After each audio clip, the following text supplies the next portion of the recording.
First of all, blot out the sky.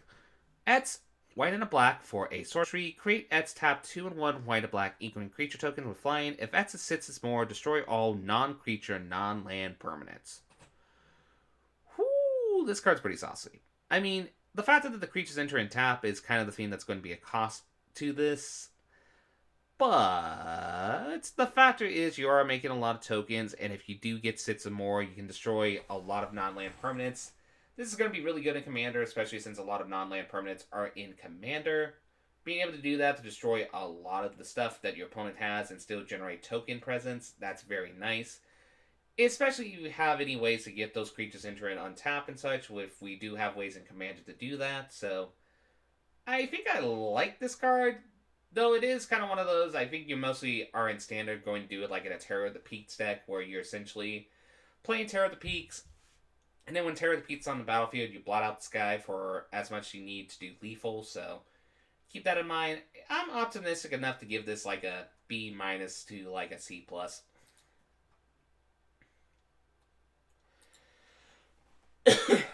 Next up, Closing Statement. Free white and a black for a instant. The spell costs 2 less to cast during your end step. So this could literally cost 3 mana. Destroy target creature or planeswalker you don't control and put a +1/+1 counter on up to one target creature you control. This is pretty nuts. Yes, 5 mana to do this effect is fine. It's not amazing. But the fact that if you can wait till the end step and just cast this for free mana, that's pretty good. That does make it have like sorcery speed, but the factor then is that you have the 5 mana instant ability on it. That's very nice. There's also other ways to reduce the cost of the spell. I like the card a lot. I do think it will see play. This is like a B plus card. This is a very good unconditional removal card for Orzhov. Next up, the Dramatic Finale. An enchantment. Creature tokens you control get +1/+1, and then whenever one or more non-token creatures you control die, create a 2/1 white and black inkling creature token with flying. This ability triggers only once each turn. This is like the equivalent of just saying it's a C. It's a C. It's a card that's a decent like creature token lord, and I like that. And the fact that if any of your non-token creature dies, you generate tokens, which then benefit from the lord effect. That's very nice as well. The factor is, though, it is technically a 4 mana do nothing unless you have tokens on the battlefield, which, I don't know. This is a card I have to really see played, but I'm mostly going to give this an optimistic C. It has a chance, but I'm not 100% sure. Next up, Exhilarating Electrocution. 2 white and a black for a sorcery. You put 2 +1/+1 counters on target creature you control. Other creatures you control get +1/+1 until end of turn. That's pretty nice for limited. That's a pretty nice like trumpet blast effect, so don't underrate that, especially being able to put a creature with big plus power boost. That's pretty good. Keep an eye on this card. This is like for limited, it's going to be like a C plus, but in general, it's like a D plus to C in like constructed. With the exception if you're playing like Esper or Var, I guess. Next up, very powerful card for Mardu. Estus Auric Overlord. 1 white and 2 black for a legendary creature human warlock. It has double strike, it has magecraft. Whenever you cast or copy an instant sorcery spell, return target non-legendary creature card from your graveyard to your hand. But wait, there is more. You can also cast Awaken the Blood Avatar for 6 red and black, but as additional cost to cast this spell, you may sacrifice any number of creatures. This spell costs 2 less to cast for each creature sacrificed this way. Then each opponent sacrifices a creature. Create a free 6 blood and red avatar creature token with haste, and whenever this creature attacks, it deals free damage to each opponent. This is a really good card. First of all, a 4 mana 2/4 with double strike, that's very aggressively oriented, that's pretty good. And the fact that you have the Magecraft ability that allows you to return stuff that gets sacked or get destroyed earlier in the game as long as you do the Magecraft trigger, very nice.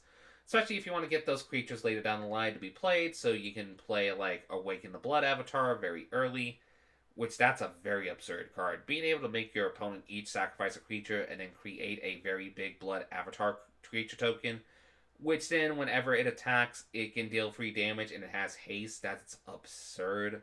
Plus, there are ways to duplicate tokens in the format. Keep that in mind. Plus, there's also ways to copy tokens. Keep that in mind.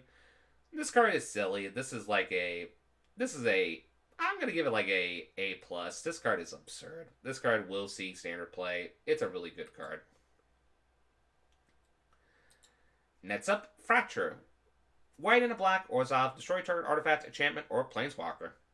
Yet again, we're getting a lot of really good targeted removal in this format. This one is like a B+. This is really good unconditional removal that you're either going to sideboard or mainboard, depending on your meta. It's a really good unconditional removal spell. Next up, Humiliate.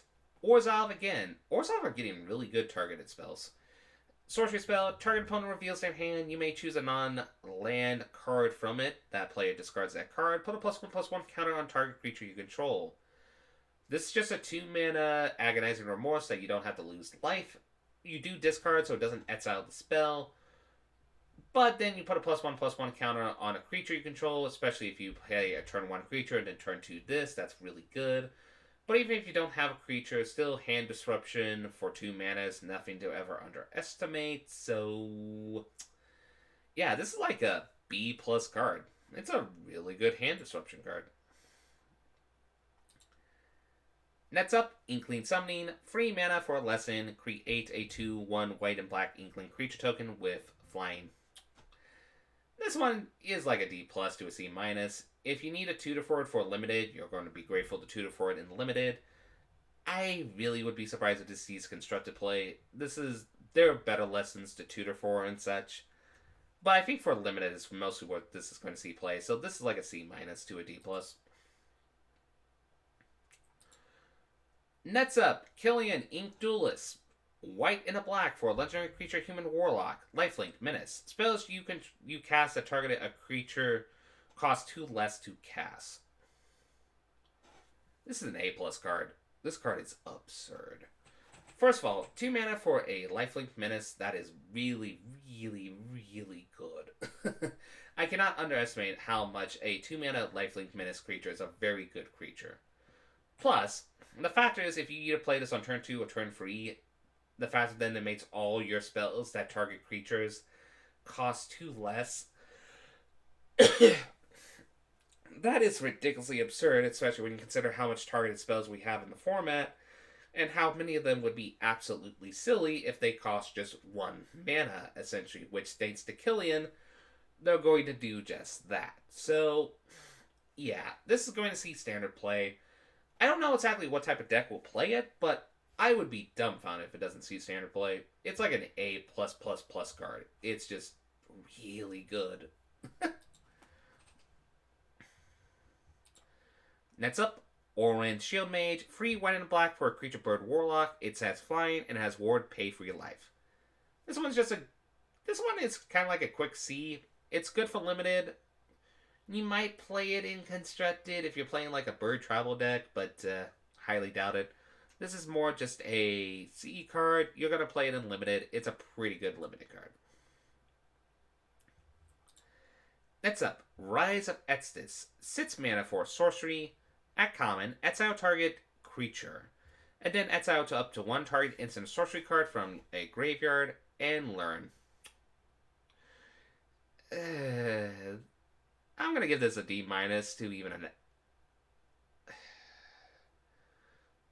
I hate to do this. I'm giving this an F. Okay, I love the art. I'm going to say that right off the bat. But the card itself... 6 mana for this effect. Yes, exiling a target creature in an instant sorcery spell is a very powerful effect. Don't get me wrong. But 6 mana is a lot to do this effect. Plus, like I said before, if I'm wanting to play with Learn, I really want to have cheap spells, so if I need to cast it on the same turn... Yeah, Tuesday MTG, you pretty much summarize it. It's too much mana. It'll be decent and limited as a one-of, I will say, if you need unconditional removal, but besides that, it's like a... I think in limited, it's like a D, but in constructed, it's an absolute F, as much as I like the art. Next up, Shadowing Lorate. Pretty much free mana for a creature human warlock with flying. It has whenever another creature you control with flying dies, put a +1/+1 counter on target creature you control. And it's a 2/2. So, pretty decent. Just a free mana 2/2 flyer that then buffs itself if another creature with flying dies, which, by the way, in Silver Quill, you're going to have a lot of flying tokens in general, potentially. So, anytime a flying token dies, essentially, you get a +1/+1 counter on this. That's actually pretty nice. This is going to be good for limited. I don't really see this much for constructed. Decent limited card, though. This is like a C. This is a average, a good C card. Next up, Shadrit's Silver Quill. 5 mana for an Elder Dragon, flying double strike. It has at the beginning of combat on your turn, you may, keep in mind it's may, you may choose to. Each mode must target a different player. And the modes are, target player creates a 2/1 white and black Inkling creature token with flying. Target player draws a card and loses life. Target player puts a +1/+1 counter on each creature they control. Okay, Silver Quill is a really good card. It's a really good card. Because remember, it is a May ability. I think it's actually a pretty good card for limited and standard, because here's the thing. The factor is you only have to choose those modes. It's a May ability. It's not an absolute. And a 5 mana 2/5 double strike dragon, which essentially taps in as a 4/5, that's good. And here's the thing. Let's say you do decide to choose modes. Choosing modes is actually not bad for this, because let's say, for example, you choose putting +1/+1 counters on each creature you control. That's including Shadowits itself, which makes it bigger, which makes it a free 6 with double strike. And then you'll be like, okay, I'm going to give you a card draw, or I'm going to give you a token. And you're going to probably absolutely have to block Shadow's Silver Quill unless you want to deal 6 damage to you, so there's that. I just feel like the modes are not as detrimental as people say they are, especially when you're targeting the opponent. And the factor is, yeah, that is a good point, Tuesday MTG. The factor is you could also give the +1/+1 counters to your opponents, which could mess up their stuff, like their questing beasts and stuff like that. So there's a lot of funny little tricks you can do with this card. So, and the factor is, if you don't want to activate any of the abilities and give your opponents an advantage, you can just May and not choose it. So, Shattered Silver Quill, I think it's a A+ card. It's probably the second to maybe even being the best Elder Dragon of the set for standard. In limited, it's going to be pretty good. And in EDH, I think people are going to have some fun shenanigans brewing around EDH with this. So, it's an A+ card, I think, in my opinion. Next up, Silver Quill Apprentice. White and a black for a human creature, human warlock. It's a 2/2 Magecraft. Whenever you cast or copy an instant sorcery spell, Whenever you cast or copy an instant sorcery spell, it gets +1 attack. This is like a D. It's like a D to a C+. It's a bear with upside, essentially. It's nice that it can get the attack boost, but it's cute. It's mostly just a cute card. I will agree, it is good with Lingering Soul type stuff, essentially, but I felt like you want to give this evasiveness, like,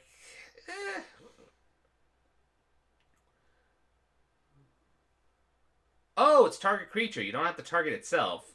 Oh, I thought you have to target itself with the attack boost. Oh.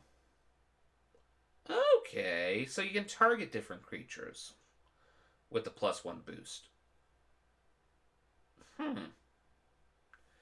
In that case, I might actually be optimistic and give this a C+, because the factor is that if you can give your evasive creatures plus attack boost and it's still bear with upside, it's still not like going to be like a constructed playable card, I would say. But for limited, keep an eye on it. Next up, Silver Quill Command. 4 mana for sorcery, choose 2, target creature gets +3/+3 and gains flying until end of turn. Return target creature card with mana value 2 or less from your graveyard to the battlefield. Target player draws a card and loses life, or target opponent sacrifices a creature. I'm just going to be pretty quick with these. a majority of these command cards are going to get, at the very least, a B plus to an A. Mostly because you really love cards with modal variety. They're very good for constructed formats. They're always stuff you gotta keep in mind. And this one's no different. And the fact that you have the choice of either making one of your creatures big enough to be able to sweeten in for a significant point of damage, that's good. Being able to reanimate a card with mana value 2 or less from your graveyard to the battlefield, that's good. Being able to draw a card and lose a life, not bad. And then also being able to just make your opponent sacrifice a creature, just the modularity of this card, very good. Yes, sorcery speed does hurt it a little bit, but not enough to not make it where it's an A card. It's an A card. It's pretty much A. It's an A plus card. To even A, essentially. Next up, Silver Quill Pledge Mage. 1 and 2 hybrid of Orzhov, essentially. That is true. That command is definitely going to be good in different spots. So, this is a free one. It has Magecraft. Whenever you cast or copy an instant sorcery spell, it gains your choice of flying or lifelink until end of turn. This one's like a C-. It's decent limited curve filler, but that's pretty much it. But still, it's going to be a decent limited curve filler. Next up, Silver Squill Silencer. White and a black for a human cleric. As it enters the battlefield, choose a non-land card name. Whenever an opponent casts a spell with the chosen name, they lose free life and you draw a card. Pretty good effect. It's not exactly a meddling mage, but it's pretty close. Like, the fact that you can use this to essentially name, like, let's say, a stomp. And then, sure, your opponent's going to be able to stomp this, but still, in exchange for the stomp, you are going to make them lose free life and you draw a card. That's very nice. Plus, also, this could be used to help essentially have a lot of other spells to interact and such. It's a very good, like, peony aggro card in a sense, where maybe, you know, your opponent's playing a deck where they're going to play, like, a very average spell that you know they're going to play. You just name that non-land card, and then whenever the opponent tries to cast it, they're going to lose the life and you draw a card. That's very nice. It's not like meddling mage levels of good, but I still am optimistic enough to give this like a B-. This is still a pretty good 2-drop, and it's a cleric, so it might see playing the cleric's deck. Next up, Spiteful Squad. 4 mana for a 0/0, but when it enters the battlefield with 2+1/+1 counters, so it's a 4 mana 2/2. But when it dies, put counters on target creature you control. I think it's a pretty decent limited card. It has Death Touch, which is very, very nice. The Death Touch on it helps this card out a ton. It helps it out a ton for limited. In Constructed, I don't really see it, other than the fact that, yet again, it's like the 1-drop that we were talking about earlier in White, where when this dies, it puts every counter that it has on it to another creature. So if you put like ability mode counts on it, like Menace counters or Death Touch counters or stuff like that, or Indestructible counters, then you can transfer those counters to another creature. That's very, very nice. So I'll be optimistic and give this like a C-.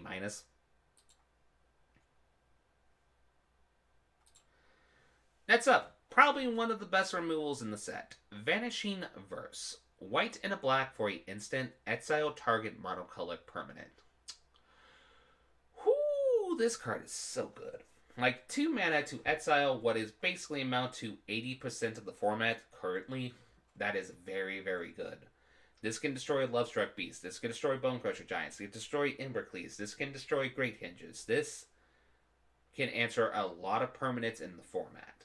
Now, the one catch you gotta keep in mind is that we are also going to get a lot of multicolor permanents thanks to Strixhaven, so a lot of people might accommodate their deck design to essentially try to play around it, more or less, but this is a really good card, and just the fact that it's a permanent, very, very, very nice.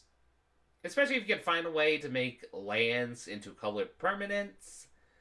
There's not really that many ways to do that in Standard. I don't think there's any way to do it in Standard, I think. This could be a land destruction spell in Eternal formats, though, which is kind of cute, but honestly, you're doing this to remove, like, a Great Hinge, a Embercleave, Lovestruck Beast. It's one of the best unconditional removals in the set. It's an A+. It's like a straight A+.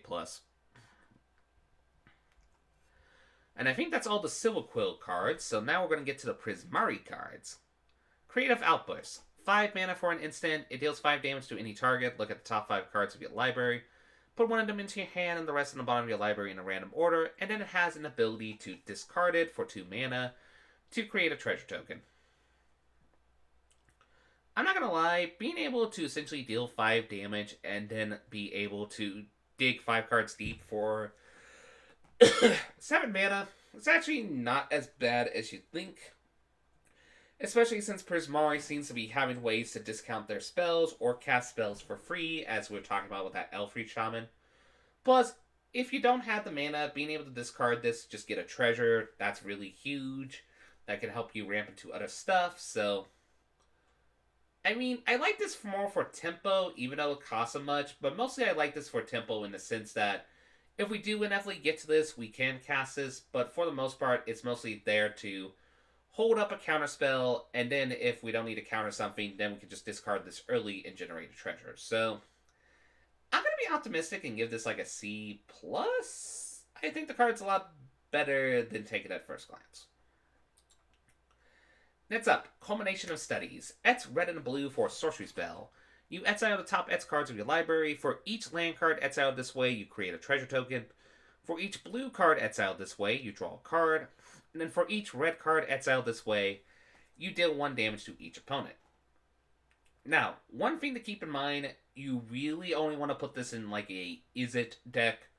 Or if you're putting this in a free color deck, you only really want to like splash the 3rd color. Because really the only way you're going to get effects from this is if the spells are red, blue, or lands. Nevertheless, it's still a pretty good Prismari mana sink spell. Just being able to exile, like, let's say you exile, like, 3 cards, one of them is a land, and then let's say they're 2 Prismari cards, like, they're both red and blue. So, in theory, for then, technically, 5 mana, you then will generate 1 treasure token and deal 2 damage to each opponent and draw 2 cards. And that's like a base. Like, you can sink into this a lot, be able to do some shenanigans, especially if you have infinite mana shenanigans, so... I'm going to be optimistic on this card and give it like a C-. Or, nah. We're going to give this a B+. This is actually, I think, a lot better, especially in the right deck designs.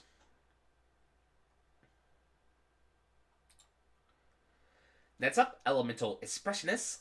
For hybrid of the Prismari colors, it's an Orc Wizard, it's a 4/4, and it has Magecraft. Whenever you cast or copy an instant sorcery spell, choose target creature you control. Until in a turn, it gains if this creature would leave the battlefield, exile it instead of putting it anywhere else. And when you exile it this way, create a 4/4 blue red creature elemental creature token. So essentially, this is a 4-mana 4/4 that essentially has a way that essentially Magecraft trigger that essentially tries to protect your permanents and such, or protect your essentially creatures by more or less essentially making those creatures into tokens if they leave the battlefield anyway. That's pretty good. That's actually a pretty good effect on a 4-mana 4/4. I don't think it's good enough that I'm going to like give it like a B or anything. This is more like a C+. Though being able to say like the fact that you can, let's see, it says if a creature, so target creature, it doesn't say target non-token creature, so you could be cute with this and choose like a 1/1 token more or less and then be able to do this effect essentially and get a 4/4 out of it. That's pretty cute. Not gonna lie, but I'm still kind of... I really have to wait and see this. I'm just gonna give it an optimistic C. I think it's good in limited, but in constructed, I have to just wait and see. Next up, Elemental Masterpiece. 7 mana, yet again. Create 2 4/4 blue-red elemental creature tokens, but it also has that nifty little ability to discard and then create a treasure token. For limited, I like this. Maybe even some potential for standard, even though we are going to get to a mythic spell that I think is going to be the one that people will probably mainboard. Mostly just for the aspect that we have an ability to discard a card to generate treasures. Mana sink treasures in tempo decks are nothing to underestimate to a basic extent to invest your mana for later. Keep an eye on it, but it's more like a C-, if I'm being honest. Next up, Elemental Summoning. 5 mana for a lesson. Create a blue and red elemental creature token. That's a 4/4. Overall, this is like for limited only. You might try this in constructed, but I highly doubt it. There's just better lessons. This is like a C minus with just decent play in limited, more or less. Next up, Expressive Iteration. 1 and a red for a sorcery, which is look at the top 3 cards of your library, put one of them into your hand, put one of them on the bottom of your library, and exile one of them. You may play the exile cards this turn. This is really good. Keep in mind, one thing to keep in mind with this card, it says that the card you exile can be played, so you can actually play lands off this. That's pretty huge. This is a very powerful card. Just 2 mana, look at the top 3 cards, putting one of them in your hand, putting one on the bottom you don't need, and then like exiling a land on like turn 3, and then being able to play that land on turn 3. That's pretty huge. And later down the line, once you have mana, just being able to dig free cards in and just do this effect. That's very powerful. This is a very powerful spell to play on turn 3 and later, so I'm going to give this a B+. This is a very powerful filter spell for standard. And then limited, you're probably going to play it. Next up, Galliseth Prismari. 4 mana for a 3/4 legendary creature Elder Dragon with flying. It has when it enters the battlefield, you create a treasure token, and also artifacts you control have tap, add 1 mana of any color, spend this mana only to cast an instant or sorcery spell. This is probably the best Elder Dragon of the set. Mostly because 4 mana for a 3/4 dragon, that's perfect stats for a dragon, that's really good. Also, the factor that you can essentially make your mana rocks, your treasures, into mana rocks that can be used to cast tempo spells to help protect your stuff. That's very good as well. Like, I can imagine playing this in, like, in red-blue is a tempo deck. Generate the treasures early, play Prismari, have my treasure token generated, and then have the treasure tokens up if I need to tap them down to cast a counterspell to help protect my dragon and such. And also there's, like, the dragon we got from last set that generates treasure tokens when it attacks or gets targeted by a spell. This is a really good card. This is like an A+ card. I would be very dumbfounded if it doesn't see competitive play in standard. Next up, a card that I'm going to keep my eye on, Maelstrom Muse. 1, well technically 4 mana in that weird hybrid of Izzet. It is a Jin Wizard, it's a flying 2/4, and it has, whenever it attacks, the next instant or sorcery spell you cast this turn costs X less to cast, where X is the Maelstrom Muse's power as its ability resolves. Okay, the reason I'm going to keep my eye on this card is because Mutate is still a thing, and there are ways to buff this creature's power. So, being able to sometimes, if this creature attacks, to be able to make like a 6-cost mana spell cost in theory to the free, that could be pretty absurd. I'm keeping an eye on this card. I think it actually has some pretty silly potential, enough that I'm actually going to give it an A-. I think it's actually pretty good. It still needs to protect itself. You still need to protect it. It still needs to be able to attack in, but I do like the card a lot. Next enough, Magma Opus. Hey, a pun. Sits red and blue for a instant. It has, this deals 4 damage divided as you choose them on any number of targets. Tap 2 target permanents, create a 4/4 blue and red creature elemental creature token, and draw 2 cards. And then it also has the ability that we've been seeing with these high cost spells where you can spin hybrid to essentially discard it and create a treasure token. This card's nuts.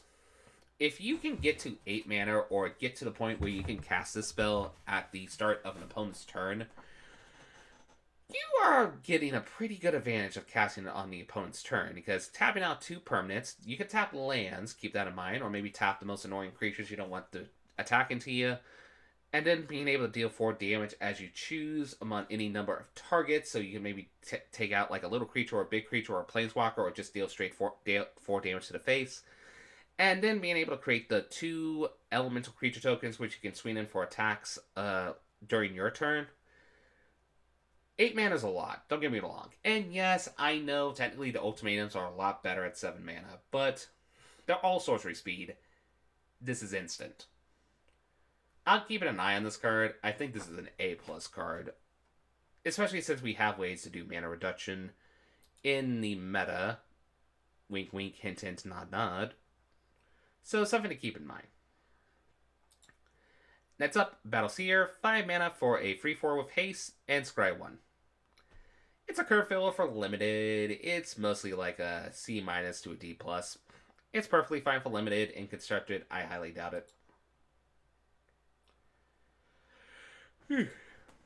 Next up, Practical Research, 5 mana for an instant. It has draw 4 cards to discard 2 cards unless you discard an instant sorcery card.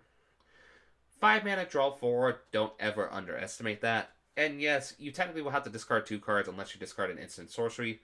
Still, that at instant speed is pretty good, especially when we have stuff like Shark Typhoon in the format, where essentially this could just be a 5 mana, generate a 5/5 Shark, and then do the card draw effect here. That's pretty good. I'm going to give this like a B-. It's a pretty good card. Next up, Prismari Apprentice. 1 blue and a red, or blue and a red for a human shaman. Magecraft, it's a 2/2. Whenever you cast or copy an instant sorcery spell, Prismari Apprentice can't be blocked this turn. If the spell has a mana value 5 or greater, put a +1/+1 counter on this apprentice. Don't underrate this for limited. This is a pretty good limited card because this pretty much gives it unblockable anytime you cast a spell of instant sorcery. That's pretty good. And if you, for some reason, cast a really big spell, which, by the way, Prismari has a lot of big spells, being able to buff it is really nice. For constructed, I don't think so. Maybe? I don't really think so. So, this is like the typical of a C- to kind of like a C card, essentially. Good for limited, but not much else. Next up, Prismari Command. 1 blue and a red for an instant. Choose 2. This deals 2 damage to any target. Target player will draw 2 cards or discard, and then have to discard 2 cards. Target player creates a treasure token, or destroy target artifact. This is like an A. This is a really good command. Like, being able to do target removal, as well as being able to draw or discard if you want to throw cards into your graveyard, or even maybe semi-mill your opponent if your opponent's empty-handed, so they draw the cards and they automatically have to discard the cards. That's very nice. And then being able to theoretically cost this for 2 mana if you generate the treasure token, and then just destroying target artifact is just gravy at instant speed, especially with stuff like Great Tangent and Embercleave in the format. This is really, really good. This is like an A+ card. This is a very powerful command. It's probably tied with Silver Quilt being one of the better commands in the format.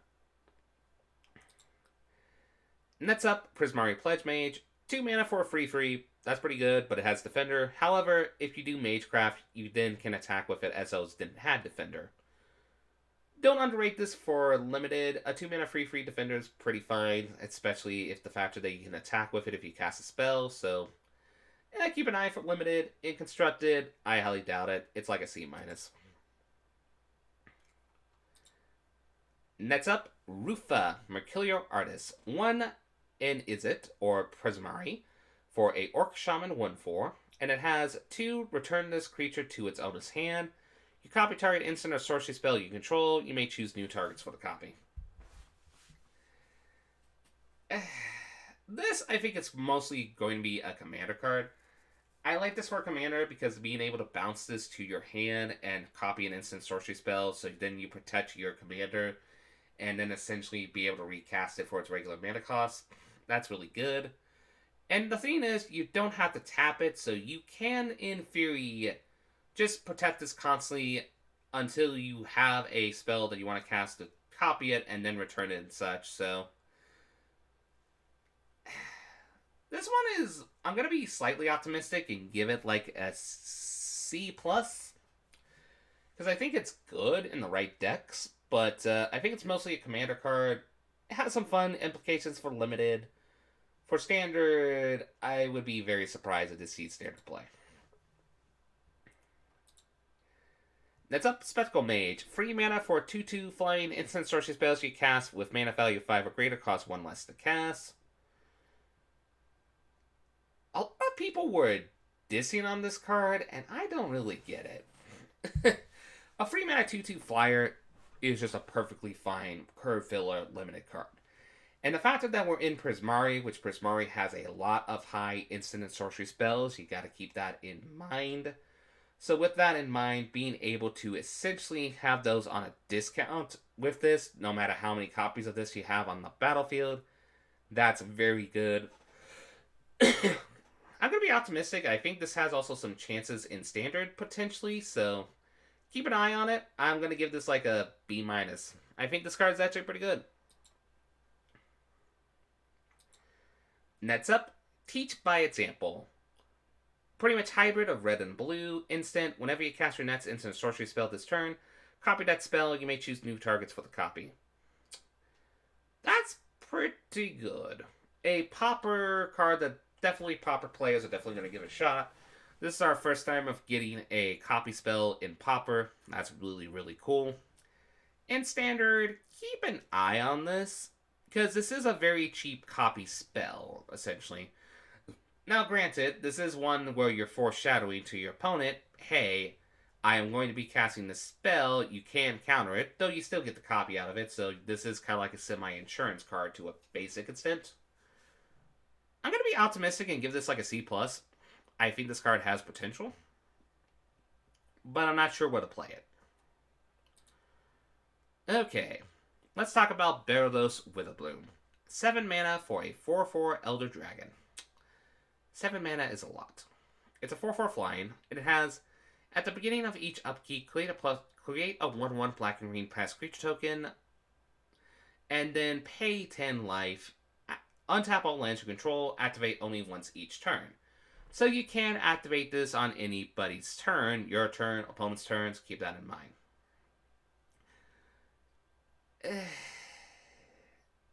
I hate to be the guy, but I'm gonna be this guy. I think this is the worst Elder Dragon of the cycle. Let me explain. Okay, I think a lot of people are overhyping the activated ability. Don't get me wrong, the activated ability is very huge. Doubling your mana is nothing you should ever underestimate. I get that. Trust me, I get that. But you have to get to 7 mana to first be able to activate the effect, which in current Standard, where you have a lot of aggressive mid-range decks at the moment. So it's going to be very, very tricky to get to 7 mana to do this. And then you could also cheap mana into this, which I guess you can reanimate this. And you still get a nice effect. Like, this is a cool Verdant Force. So that's actually nice, and also the tokens help you generate life, which then helps you with the activated ability. But I think a lot of people are going into Magical Christmas Land scenarios where they're like, aha, I'm going to get this out cheap, I'm going to pay 10 life and try to win the game with the secondary mana. The problem is with a lot of things where the reason why doubling mana was such busted in the past was because all the doubling mana spells we've seen were spells that were for mana. And they were enchantments. This is a creature that has to stick on the battlefield. You hope it doesn't get removed. You hope that when you pay the 10 life and you do the double manling effect, you win the game. Which there are some circumstances where you can definitely brew around that, so I'm not going to say it's bad in that instance. And then you generate the tokens on each opponent's upkeep, which is nice, but on the other hand, if you're cheaping this creature in with stuff like Transmogrify, I guess that's cute, but Combo's just a lot better target. I'm going to be optimistic and just give this a B-. It's not an A+ card. It's still a great Commander card. I'm going to say that. Because the factor is, Commander, you have a bigger life total, and you can go into a life gain strategy deck with this deck, which then getting that ability on other creatures is very nice. So I'm going to be optimistic and give it a B-, but I still think it is probably one of the worst dragons of the cycle. That doesn't mean it's not a good card. It's still a pretty good card, but oof.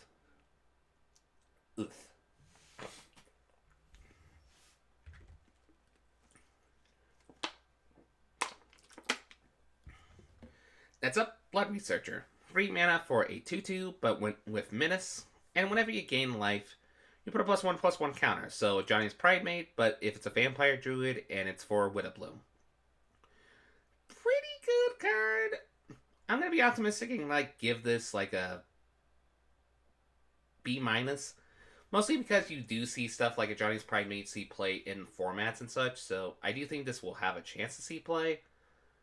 But yeah, it's one of those you gotta keep an eye on it. I'm not 100% sure. But it is a B minus card. That's up Cram Session. 1 pretty much green or black for sorcery. You gain 4 life and learn. This one is kind of like a C minus to a D plus. It's decent. It's a decent learn spell. I like my cheap learn spells, but 4 life. I mean, to be fair, in this like color combination with Widowbloom, they do have life gain synergies, so that might be a lot more beneficial to them than I'm taking for granted, and might be a better limited card in that sense. But still, I guess it's technically draw a card, so it's like a revitalize. So maybe this is like a maybe. So I'll be optimistic and give it a C minus, but I just like the art on it. Next up, Coin Withdrawal. 2 green and black for sorcery. Destroy each non-land permanent with mana value 2 or less. And then you add green or black for each permanent destroyed this way. This card is huge. First of all, this destroys non-land permanents. So it can destroy tokens. It can destroy pretty much a lot of early game aggro decks that we've seen in the format at the moment. Now, the catch-22 is it's not really good against mono red because they play a lot of big free drops and 4 drops. But this is just 4 mana, destroy a ton of stuff, more or less, and then get a mana rebate off it. So, the way I look at it is this way. If you destroy at least 2 permanents off this and just get the mana rebate of just 2 mana, that's perfectly fine, especially if you can rebuild your board presence. So, I'm going to be optimistic and give this like a B minus. There is a potential that this might only just see sideboard play, but it's still a very powerful sorcery spell. Next up, Demogoth Titan. 4 mana of hybrid for a 11/10. But it has whenever it attacks or blocks, sacrifice a creature. This is like a C minus. This card is cool, don't get me wrong. At 11/10, very cool. That can be very aggressive, and if you have ways to essentially have a token to sack to this, and you can Embercleave, then this card becomes absurd. That people are going to try it. I'm going to say that. People will try this, but I don't think it's as good as people will think it is. Be careful. I think this is a trap card.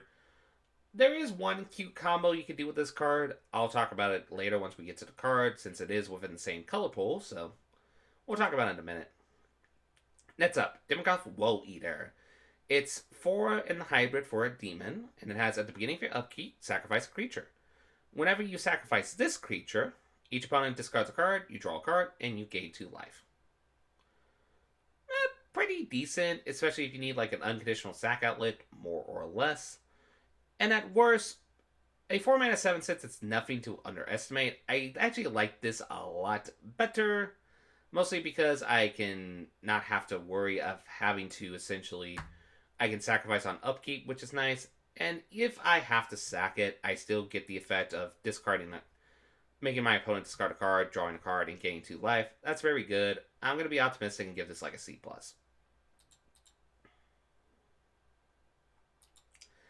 Next up, Deadly Brew. Green and a black for a sorcery. It has each player sacrifices a creature or planeswalker. If you sacrifice a permanent this way, you may return another permanent card from your graveyard to your hand. I do like edicts. I do like regrowth spells. This is an edict attached to a regrowth spell, more or less, if you sacrifice something in exchange. I like the card, so I'm definitely going to give this like a B+. I think this is a really good card. 2 mana for an edict effect that can also act as a regrowth if you have to sacrifice something. That's pretty good. That's really good. Next up, Dina, Soul Steeper. 2 mana for a 1 free. That's pretty good for a Dryad Druid. Whenever you gain life, each opponent loses 1 life, and then has a activate ability of 1 mana to sacrifice another creature. Deal Soul Warning gets plus X until in a turn while X is to sacrifice creatures a power. Pretty good. This is actually a pretty good card because if you're in a deck that has incremental life gain, essentially, this could just be incremental life loss for your opponent. I'm thinking stuff like the Shrines deck, where they have the Shrine, where essentially each time beginning the upkeep, an opponent loses life and you gain life, like stuff like that. That's actually pretty cool with this card, so I actually really like this card for that aspect. It also has cute synergy with Revenge of Ravens or any, like, cheap way to gain life. It's not like Veto, but it's pretty close. And also just has the activated ability that you can sacrifice another creature and give it a power boost. That's very nice. I'm going to be optimistic and give this like a B+. This is actually a pretty good card. Next up, I love my Seb McKinnon art, and this card is weird, but I think it's good. Harness Affinity. 7 mana for a instant, and you exchange your hand in your graveyard, and then you exile the spell. Mostly, I think this card's going to be very good in control decks, if I'm being honest. Mostly because control decks like this type of spell, where essentially you control the battlefield, and then like you have a turn where you need to restock. You don't really have ways to restock at the moment. You don't have a card draw spell. Well, you have a Harness Affinity. You can Harness Affinity, exchange your graveyard. You don't mind discarding because you're just going to discard lands or stuff you don't need. Just to hold up to essentially get either the control spells you need or like maybe your finisher that's in the graveyard. I like this card. I also like this as just a kind of a cute way to essentially, more or less just a funny way to just essentially say haha to rogues, more or less, because hey, all the cards you milled from me, I'm going to put into my hand. It's not like a way to win the game, but it is kind of like a funny haha moment, so I'm going to give this like a B-. I think it's a good card, but I don't think it's like amazing. Next up, Infused with Vitality. 2 mana for an instant. It has until end of turn, target creature gains Death Touch, and when this creature dies, return it to the battlefield tapped under its owner's control, and you gain 2 life. Pretty good combat trick, not gonna lie. Just being able to essentially give a creature Death Touch and then being able to return it when it dies, when for your trade, that's very nice, and getting life gain from it is just an additional bonus. This is like an equivalent of a C+ card. It might see some play in Standard. It's a pretty cool card. Next up, the Moldering Karok. 4 mana for a creature zombie crocodile with trample and lifelink.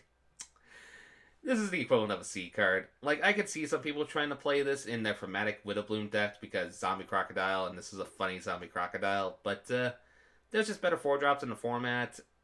I'll be very surprised if this sees competitive play, but it's a cute card. Well, cute in the sense that of the flavor, at the very least. I would probably be terrified if I actually saw that card in real life. Next up, Mortality Spear. Now this card is absurd. 4 mana for an instant, and it costs 2 less to cast if you gain life this turn. Destroy target non-land permanent.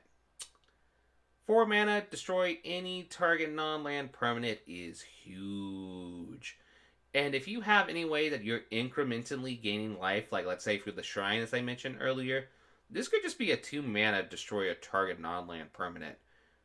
Is it as good as the Exile one? Of course not, but still, this is pretty dang close second. So, yes, we technically do have still Binding of the Old Gods in the format, which is probably the better removal spell in Golgari.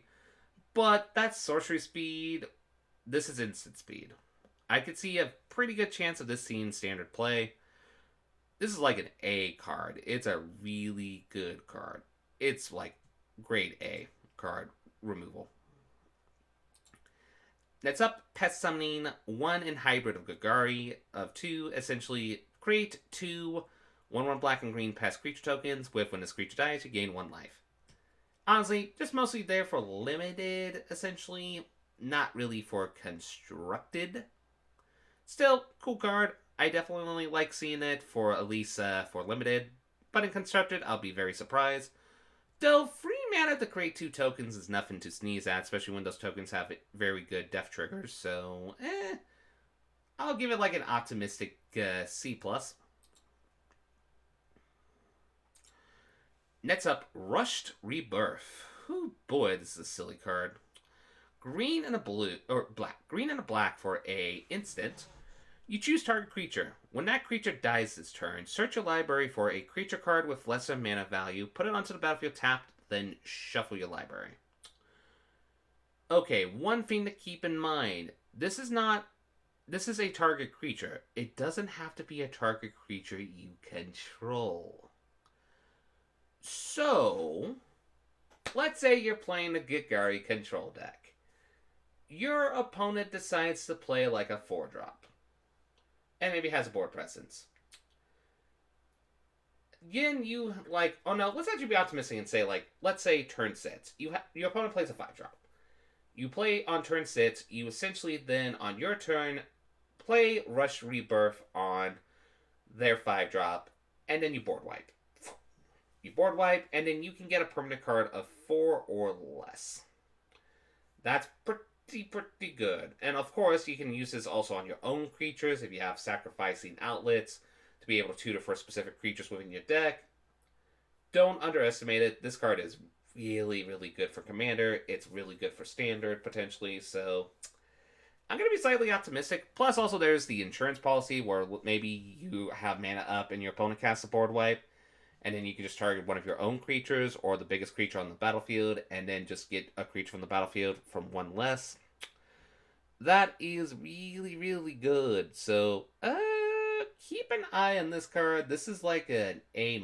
This is a very powerful Magic the Gathering card. Next up, probably one of my favorite, uncommon Gigari cards, Tin the Pass. Green and a black for an instant. As additional cost to cast a spell, sacrifice a creature, and then if you do, you create 1 Etset's black and green pest creature tokens with, when this creature dies, you gain essentially the pest tokens ability. I like this card because in Jund, this is kind of hilarious because you can play, on turn 4, you can play Kroza and then play this to get 6 pets tokens. That's kind of hilarious. Plus, also, if you are playing Gigari, you could essentially play that 11-10 that we showed off, and then you could, sacrifice the 11-10 and make 11 tokens. That's pretty absurd. Overall, I really like this card, just the fact that it gives you a way of token generation for cheap, as long as you're willing to sacrifice a creature. That's really good. This is like a B+ card. I actually like this card a lot.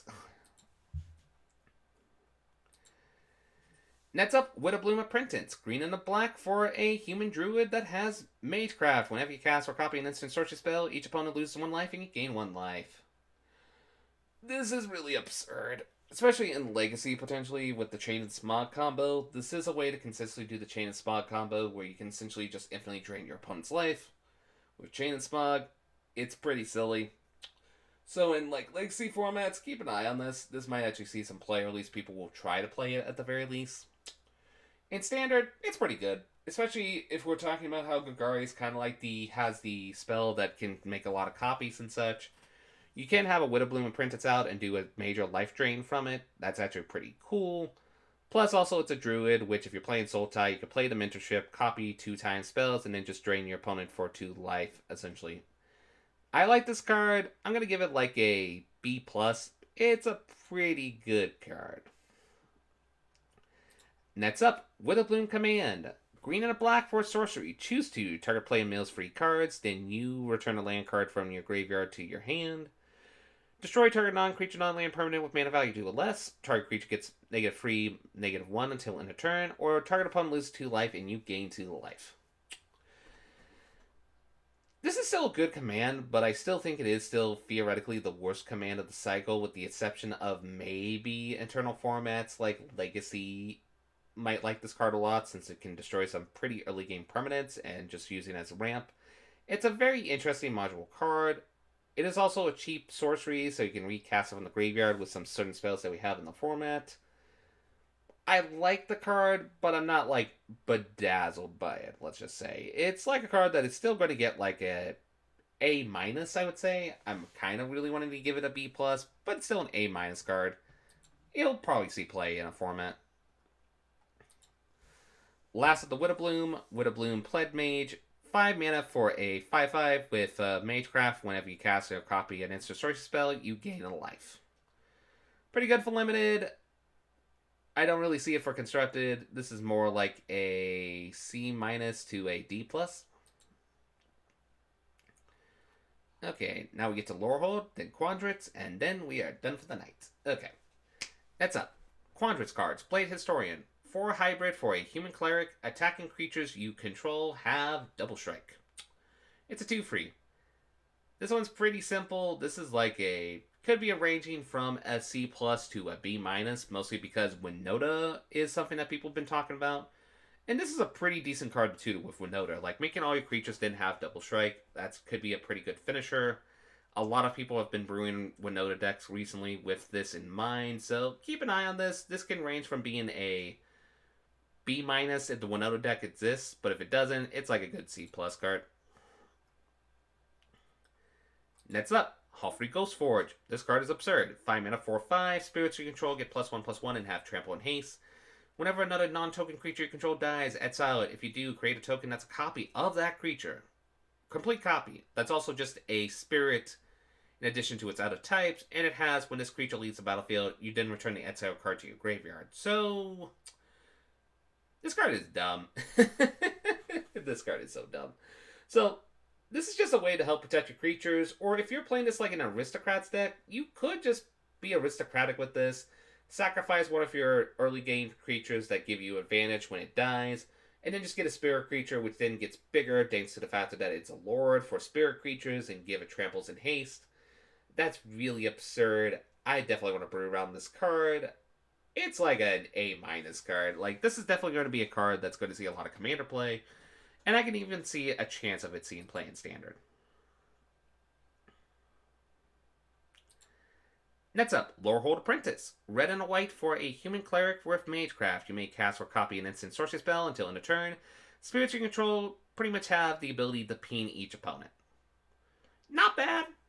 A 2 mana 2/2 that has this ability to make your spirit tokens peeners whenever you activate Magecraft is pretty cool, especially if you activate mage spells that can untap permanents. That's something to keep in mind. But still, this is like a C plus card to maybe even just a C minus. Like, it's like jumping between that. Maybe even a B minus if the spirit decks form. But I'm gonna be, you know what? I'll be optimistic and give this like a B minus. I think this does have chance, especially since we have a lot of good spirits in the format. Next up, in my opinion, probably the best command of the command cycle. Lorehold Command. 5 mana, choose 2. Create a free 2 red and white spirit creature token. Creature control get +1 and gain indestructible and haste until end of turn. This deals free damage to any target. Target player gains free life. Or you can just sacrifice a permanent, and if you do, you draw 2 cards. This card is nutty. Yes, 5 mana is a lot for this command, but you are getting a lot with your 5 mana at instant speed. Let's say you want to protect your board. Hey, you can just create a creature and then also get everything indestructible. That's nice. Hey, you need a burn spell? You get yourself a burn spell and some life gain. Hey, you need card draw? Well, by the way, if you just absolutely need the card draw and nothing else, you know what you can do? You can just create the token. If you don't need the token, you can just sacrifice the token itself and then just draw 2 cards. This card's nutty. It's so versatile. It has a lot of ways you can play with it. I'm giving this an A+. This card is the best command of the cycle, in my opinion. I would be dumbfounded if it doesn't see standard play in a deck.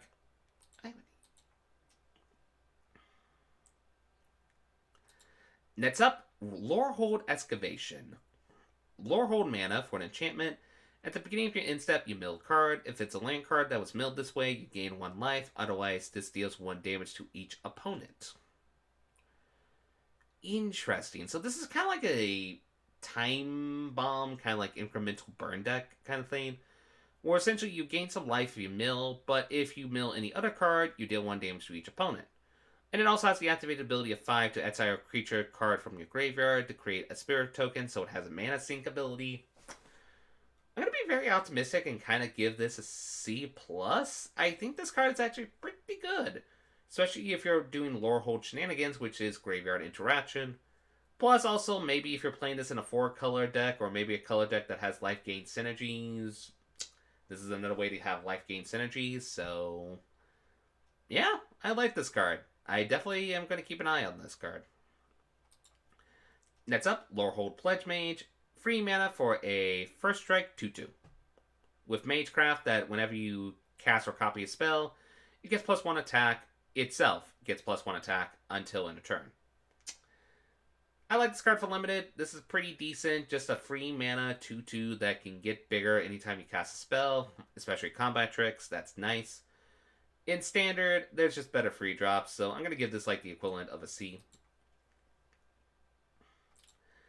Next up, Make Your Mark. 1 hybrid of Lorehold. Instant. Target creature gets +1 until end of turn. When this creature dies this turn, create a free 2 red and white spirit creature token. I'll be slightly optimistic and like give this like a C-. This card's not bad, don't get me wrong. We've seen these type of effects before. Like, I've never seen this spell actually in a card in like the, not Eldraine, but Eldritch Moon. There was a very similar card that was like this, and you got a similar stated token, and it didn't really saw much play, so I guess for limited it's a decent combat trick, so there's that. So I'm going to give it a C-. It's cool, but I don't think it's amazing. Next up, Quintorius, the Field Historian. Love the flavor text here. But let's talk about the card itself. Spirits you control get +1 attack, and then whenever one or more cards leave your graveyard, create a free 2 red and white spirit creature token. Not bad for a 5-drop, in my opinion. Just the fact that it's a 5-mana Lord is pretty nice, and the fact that if you do any Lorehold Feign, which essentially is getting cards from your graveyard to your hand, or maybe exiling cards, pretty much any way to make them leave your graveyard, you then will create a spirit token. That can be pretty absurd in the right deck archetypes. I'm going to be slightly optimistic and like give this like a B-. I think this has some chance to see play. 5 mana though is a LOT lot. Next up, Radiant Scroll Wielder. 4 mana for a Dwarf Cleric. It has instant and sorcery spells you control have lifelink, which is really good, especially for any burn spells you have. And at the beginning of your upkeep, exile an instant sorcery card at random from your graveyard. You may cast it this turn. If a spell is cast this way, it would be put into your graveyard. Exile it instead. So a 4 mana 2/4 that allows you to get card advantage by being able to recast your instant sorcery spells, and then get advantage from your instant sorcery spells by giving them lifelink if they're dealing damage spells.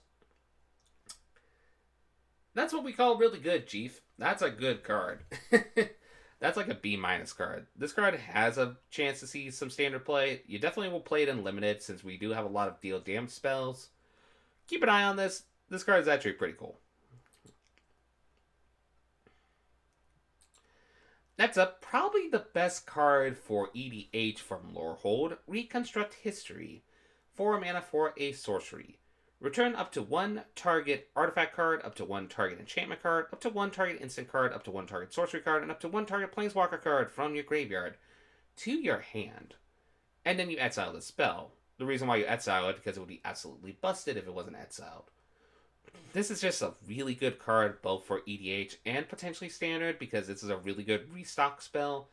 Being able to more or less 4 mana get up to more or less 1, 2, 3, 4, up to 5 cards from your graveyard to your hand. That's a ridiculous draw spell, more or less. Keep an eye on this. This has a potential very good chance to see standard play in control-based decks. Keep an eye on it. So I'm going to be very optimistic and give this like a B+. It's a pretty powerful card, and I think it will be amazing in EDH. Next up, Relic Sloth. 5 mana for a 4/4 with Vigilance and Menace. This is like a C-. This is a card you mostly will play as a curve fill in limited if you missed a bomb and you need a bomb. It's a decent bomb. It's not like an amazing bomb. It's like a C-. Next up, Return Passcaller. 6 mana. That's a lot. For a 4/2 flyer, but when it enters the battlefield, you return target spirit, instant, or sorcery card from your graveyard to your hand. That's a pretty good ability on a 6 mana flyer for limited. I don't know about much for constructed because that 2 toughness does hurt it a lot. But I do like this potentially for essentially like limited. In constructed, Probably not. I'm gonna give it like a. I'll be optimistic and give it like a C minus. Next up, Rip Apart. Red and a white for a sorcery. Oh dear, this is a good commander card. Choose one. Deals free damage to target creature or planeswalker, or destroy target artifact or enchantment. The fact that we get this versatility with a Boros sorcery spell, yes, I know it's sorcery. It's not a braid. I know. But the fact that we get the choice of both destroying a target artifact or enchantment, or dealing the free damage, that's very powerful. It's a very versatile spell. It might have chance to see play in Constructed if it weren't for the fact that we had Lovestruck Beast in the format, so... But the fact that this could be used to destroy an Embercleave or Great Hinge is pretty nice, so... It's definitely going to see a lot of sideboard play in some decks, so... I'm going to give this like a C plus to even a B minus in some circumstances, but I do think it's going to be a main star in EDH, because Boros decks do love their versatile spells. Next up, Spirit Summoning. Free mana for a lesson. Create a free 2 red and white spirit creature token. Overall, just a fine card. Not amazing. This is like good for limited, but not really good for constructed. So, I'll give this like a C minus to like a D plus. Next up, Stonebound Mentor. Free mana for a 3/3 Spirit Advisor. Whenever one or more cards leave your graveyard, scry 1. Pretty cool popper card, I'm not going to lie on that one. That's pretty cool for popper. For standard, highly doubt it. For limited, it's not bad. Like, the limited application's pretty cute, especially if you're in the lore hold where you are going to have cards leaving your graveyard through a variety of means, so being able to scry 1 is actually really nice. So, I'm going to give this like a C minus. It's a pretty decent curve filler for limited, and I can see some people at least jokingly trying to construct it. Next up, Thrilling Discovery. Red and a white for a sorcery. You gain 2 life, then you may discard 2 cards.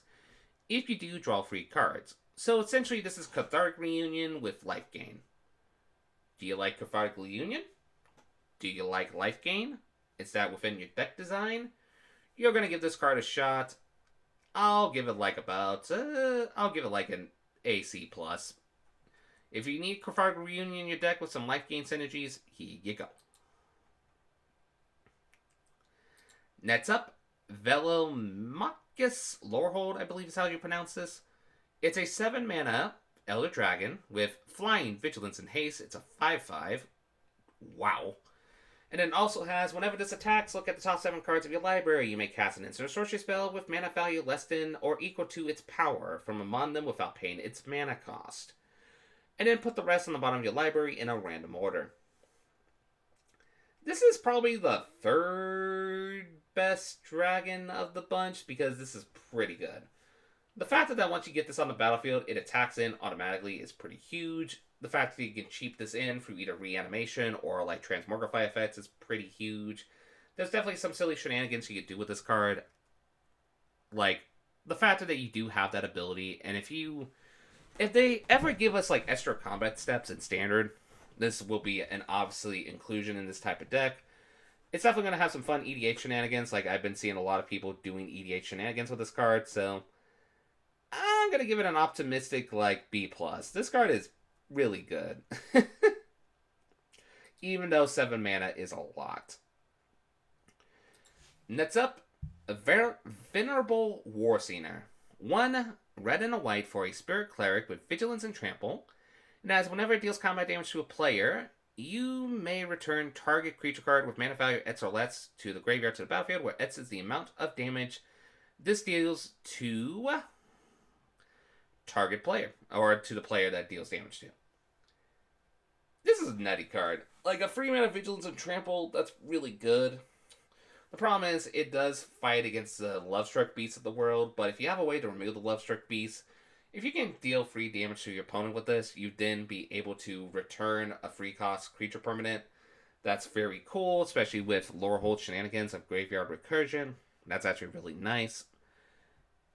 It'll be interesting to see if this card sees play.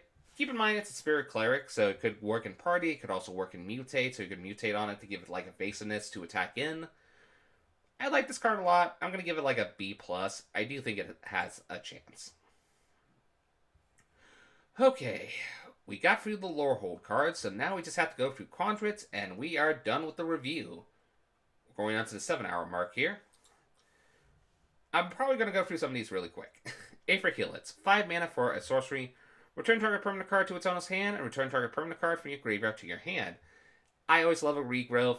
It's also a bounce spell, 5 mana sorcery, perfectly fine. It's like a C+ card. Biomathematician, 1 green and a blue for a human wizard. It's a 2/2. And when this enters the battlefield, create a fractal creature token and put a +1/+1 counter on it for each fractal you control.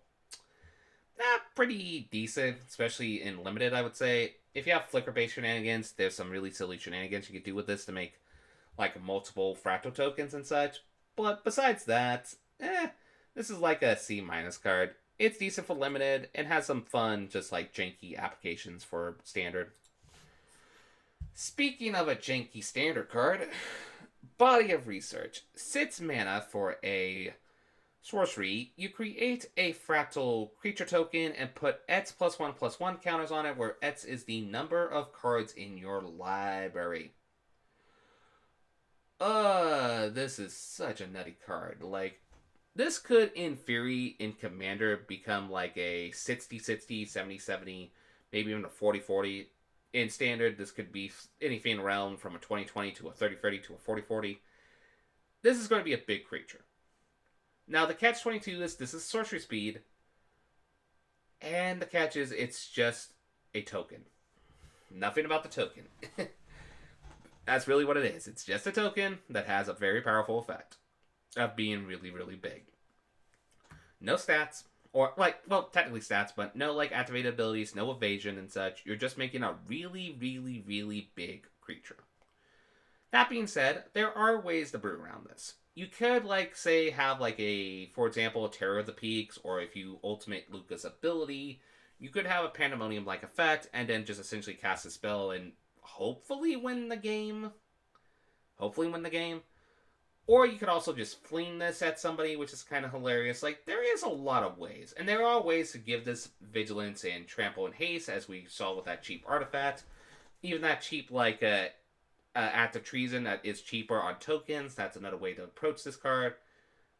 I'm curious about this card. I don't think it's going to see competitive play, per se, but I think it's going to be one of the more funnier Jank Brew cards, so I'm going to be optimistic and give it like a C+.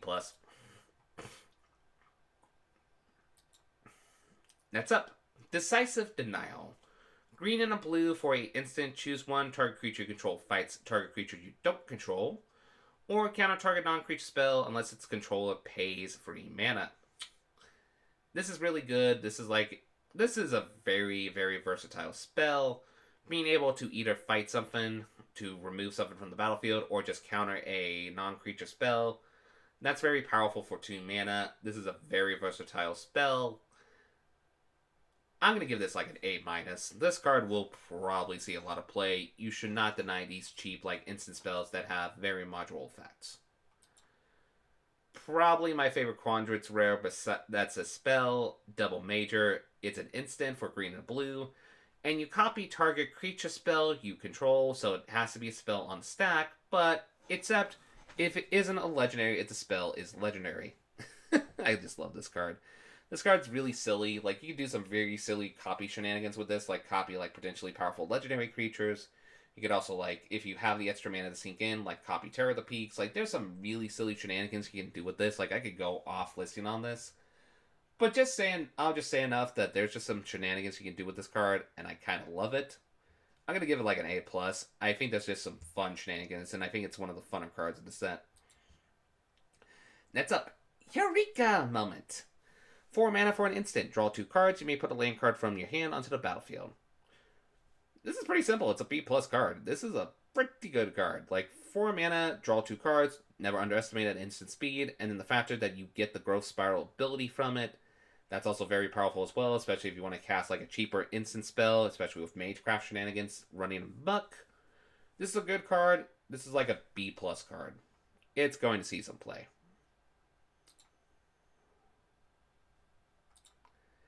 Next up, Fractal Summoning. It's green, blue, create a 0/0 green and blue fractal creature token, put X +1/+1 counters on it.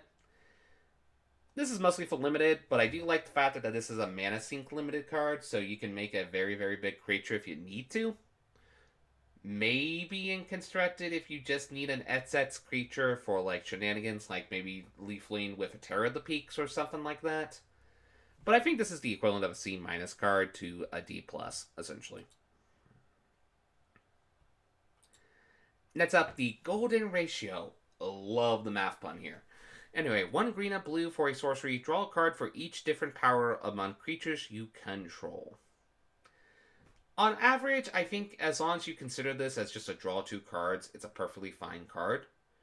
If you're only drawing 1 card from it, then it's pretty bad. If you're drawing more, then it gets really, really good. The fact that it has the versatility of either being really bad to really good is interesting, I will say. So I'll be a little bit optimistic and give this like a C+. Because in the decks where you're generating a lot of creatures, and if you have ways to give them different power and toughness, this could be a very powerful, cheap draw spell.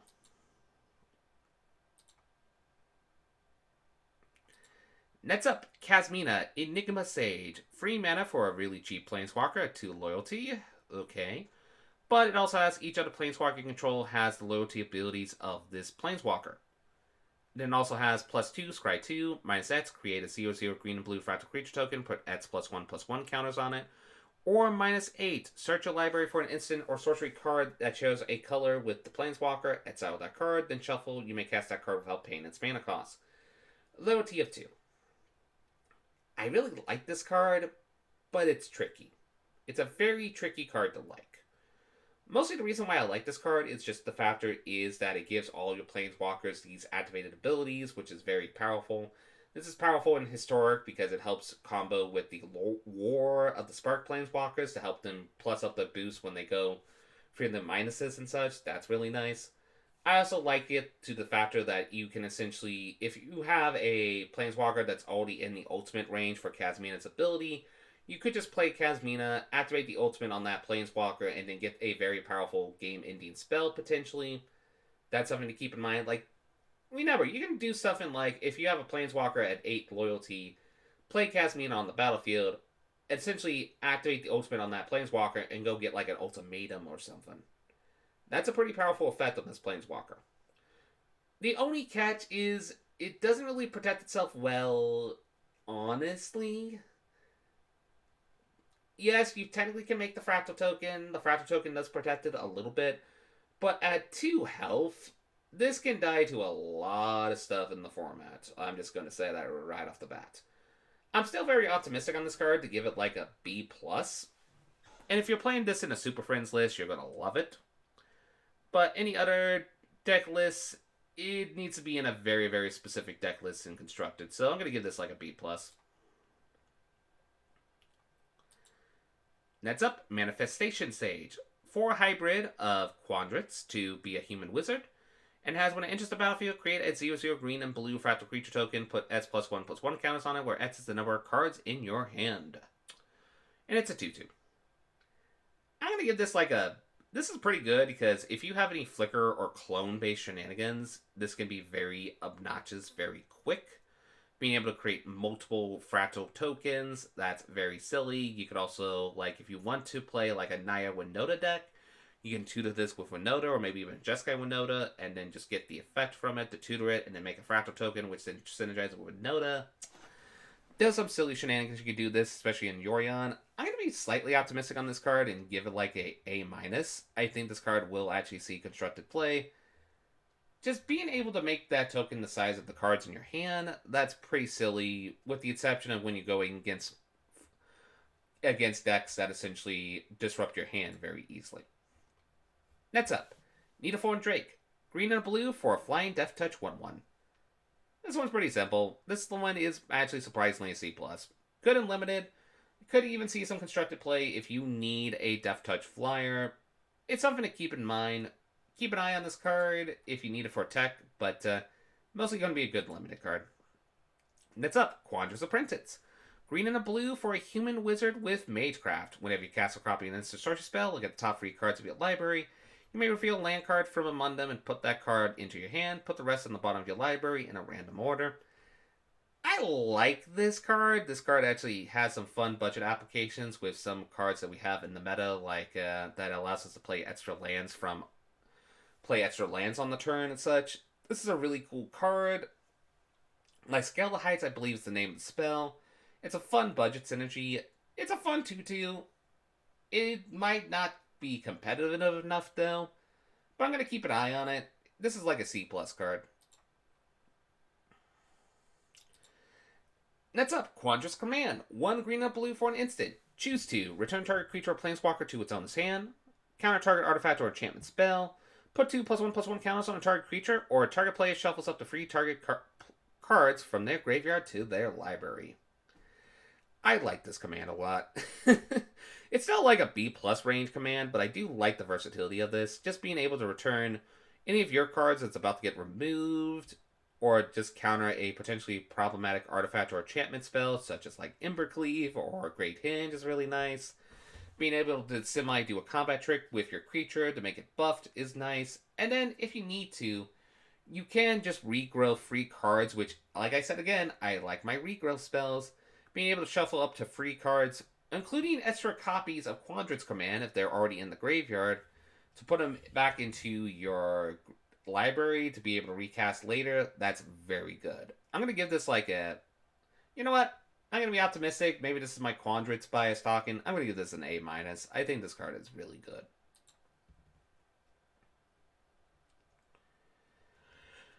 good.